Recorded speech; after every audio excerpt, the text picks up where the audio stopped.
If you're looking for a dark horse in the Big 12, look no further than the team out of Orlando, Florida. UCF, the Knights. They are loaded this year, and they will surprise you.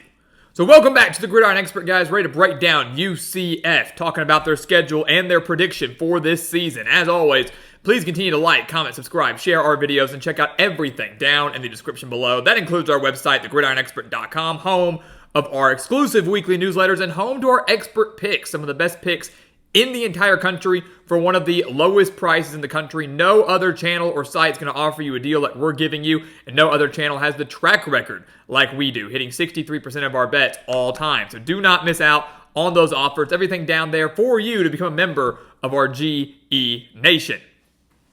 So this UCF team, guys, was way better than their 6-7 record showed last year. You look at it, first off, they were the best of the newcomers to the Big 12 last season. You know, UCF, Cincinnati, Houston, they had the best record. Made a bowl game, only one to do it. Lost that bowl game to Georgia Tech, but the Knights were so close to being an 8-9 win team.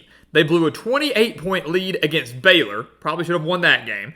They led Oklahoma by 6 in the fourth quarter, 23-17, but lost 31-29 when their two-point conversion late in the game failed. And they lost 24-23 to Texas Tech when their extra point was blocked with 5.5 minutes remaining in the game. So they had, 3 one-possession losses, really 3 losses by 4 points. Easily could have been an 8 or 9 win team, ultimately fell to 6-7. But Gus Malzahn's got this team rolling and in a great position to contend in the Big 12 this season. 7 starters are back on offense, one that averaged over 31 points per game and nearly 500 yards per game. Yes, their dual-threat quarterback John Rice Plumlee is gone, but UCF went out and added, arguably, maybe, a better dual-threat quarterback in KJ Jefferson from Arkansas. He was the Razorbacks' all-time leading passer in program history, threw for over 7,900 yards with the Hogs, 67 touchdowns as well, and rushed for over 1,800 yards in his career there. So he is a dangerous quarterback, got great size. Gus Malzahn saying he's the closest quarterback I've had to Cam Newton since Cam Newton. He is a very Cam Newton-type frame, Cam Newton-type player, and that's a scary thing to think about if you're an opposing team facing UCF. But what's even more dangerous is Jefferson can throw, he can run, but he's got some great running backs to go along with him. Going to be great to fool those defenses. They've got R.J. Harvey, rushed for over 1,400 yards last year, 16 touchdowns. They went out and added Penny Boone from Toledo, over 1,400 rushing yards last season, the MAC Offensive Player of the Year with the Rockets, and then Johnny Richardson rushed for over 500 yards. So you've got 2 1,400-yard rushers on your roster. You've got a quarterback that's rushed for over 1,800 in his career, and you've got another guy that had over 500. That's just the running game. Then you've got Kobe Hudson returning in the wide receiver core, over 900 yards last year and 8 touchdowns. This UCF offense, we know Gus Malzahn is an offensive mind. This has an opportunity to be one of the best offenses, not just in the conference, but in the entire country. That's how good they can be. And if the defense can come along with it, watch out. Sky's the limit. 8 starters back on defense for the Knights, gave up just 25.8 points per game and only 391 yards per game. But they've got to stop the run. They allowed 194 rushing yards per game. The passing defense was great, allowing us 197. So the secondary, very, very good. But they've got to stop the run. The secondary is going to have Damari Henderson back, had 3 interceptions last year, loaded with transfers back there, loaded with transfers really at all 3 levels of this defense. Malachi Lawrence going to be a bulk of a force up front, 7.5 sacks on the defensive line. Dalen Dotson, 22 starts, 18 sacks in his career at UT Martin, transfers in. So I'm not worried about the secondary. If they can get better in the front 7, UCF could make a run for a Big 12 title. Take a look at the schedule. They'll beat New Hampshire. They'll beat Sam Houston, open up 2-0, and then they lose to TCU to drop to 2-1. This TCU team will test this UCF secondary that we're very high on. Josh Hoover and this TCU offense averaged over 300 passing yards per game last year. They know how to sling it. They've got some great wide receivers at their disposal as well. Should be a relatively high-scoring game out in Texas, but the 9 starters back on defense for TCU gives them the slight edge. Home field advantage to me gives TCU the slight edge. And one intriguing storyline that has no issue on how the game's going to pan out. Kendall Briles, the offensive coordinator for TCU, was the offensive coordinator for KJ Jefferson for many years at Arkansas. So a fun reunion there. But Briles gets the best of his former quarterback, and UCF is 2-1. They come out of their bye week. I think they cruise past Colorado, the first ever meeting between the Buffaloes and the Knights. Colorado's defense is improving. They loaded up on transfers, again, on all three levels, but they're not good enough to slow down this offense in Orlando. Long road trip for the Buffaloes.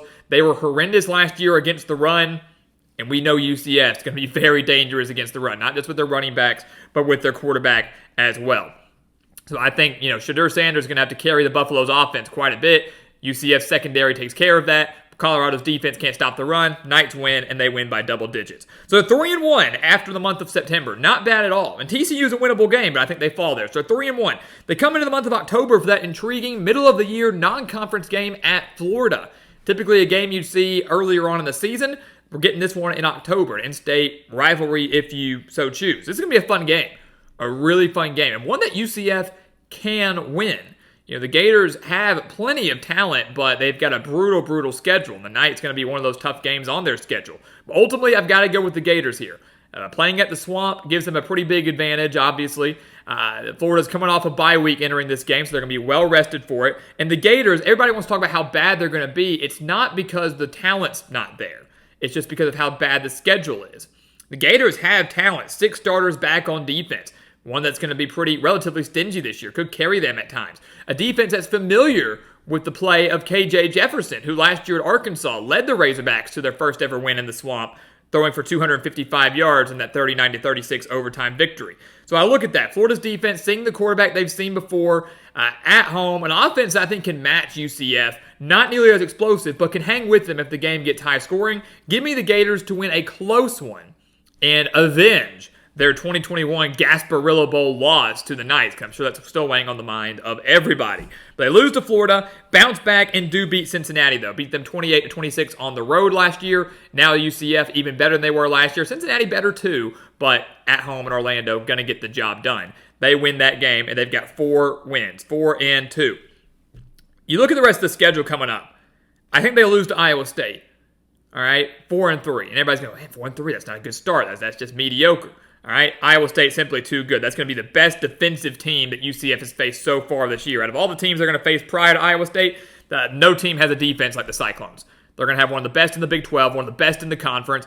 And while their offense isn't nearly as explosive as UCF's, they are methodical. They are very smart. Rocco Beck, Tabu Sama, some of their top wide receivers back, very strong offensive line. Iowa State's got all the pieces to make a run for a Big 12 title this year. And having this game in Ames obviously is a big factor as well. So Iowa State, behind the strength of their defense, beats UCF. They're 4-3, but the schedule to me lightens up significantly. BYU, Arizona State. I mean, you've got 3 games there. 3 games there that are all very winnable, 2 of which are at home. And I think they actually do win all 3 of those games. So go from 4-3 to 7-3 like that. They should cruise past BYU, the homecoming game for the Knights.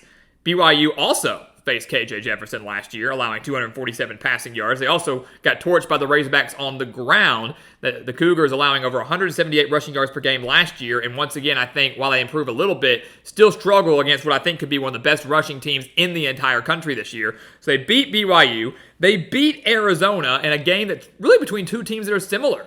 2 teams that are going to have great offenses. Arizona, a team that's going to want to sling it and put up a lot of points. Same with UCF, more so on the ground. But at home, and with a defense that I think is relatively similar to Arizona's, UCF gets the job done here. Shut down Noah Fafita and Tedero McMillan, and you're good to go. So you're going to win that game, and then they're going to cruise past Arizona State, where the Sun Devils are going to be in for another rough year in year 2 under Kenny Dillingham. They have nowhere near enough talent offensively to hang with the UCF. The defense improving a little bit, nowhere near enough to stop UCF. It's not going to go well for the Sun Devils in 2024. So they win that game, and they have 3 straight wins. So 4-3, people are not panicking, but they're kind of down on their luck, disappointed. Rattle off 3 straight wins, all in conference play. 7-3, come out of the bye week. They go to West Virginia and host Utah, 2 very difficult teams. Can they win both? Can they win one? That would, to me, if I'm UCF, that's what I want. Can you just win one of those games? And I think they can. I think they lose to West Virginia, and they upset Utah in the season finale. West Virginia is going to be the best rushing team that UCF faces up to this point. Colorado wants to air it out more with Shedeur Sanders. TCU wants to air it out a little bit more. Florida's got a decent run game. Cincinnati's got Corey Kiner, sure. Arizona wants to air it out a bit more. Like, West Virginia had 3 guys that rushed for over 700 yards last year. Man, that's nothing in compared to 2 guys that rushed for over 1,400 last year like UCF has. But West Virginia is going to do very good at running the ball. And Garrett Green is going to be very good at, running the ball at quarterback. Dual threat capability there. Can UCF slow that down? Can they contain a dual threat QB? Their rushing defense, I'm not saying it's going to be on autopilot coming into this game, but their rushing defense hasn't seen a rushing attack like West Virginia is going to bring. Factor in the games in Morgantown on their senior day, just don't see UCF getting the win, especially when they lost last year. 41-28 loss at home to West Virginia as a touchdown favorite, allowing 286 rushing yards in that game. Give me the Knights to lose, but beat Utah, like we mentioned, upsetting the Utes and maybe creating chaos in the Big 12 standings. Look, home field advantage for UCF's a real deal. They are 39-6. 39-6 at the Bounce House since 2017. Under Gus Malzahn, they are 16-4 at home. UCF rarely loses at home. And I think Utah, maybe with the pressure mounting as the Big 12 championship appears, maybe a playoff berth on the line, has to make this long road trip down to Orlando. And UCF kind of punches them in the mouth early with one of the best offenses this Utah team's going to see all year. Maybe the best offense that Utah's going to see all year. They get down early, and they can't crawl out of that deficit. We saw UCF do this last year in a big upset. They beat Oklahoma State in Orlando. The Cowboys were riding high, starting to pick up steam, and UCF quickly halted that momentum, torching the Cowboys 45-3. I don't think they beat Utah 45-3. I don't think they beat them by 40-something points, but I do think they win this game. I don't think Utah's offense can hang with UCF, and I think that UCF team can get enough stops, wear down the Utah defense, and steal a win. In Orlando. And with that, we have UCF at 8-4, 6-3 in conference play. That's how good this team can be, guys. Look, 6-7 last year. They were much better than that. They should have been a 7, 8, 9 win team, but fell just short in those one possession games, all of which came down to the wire.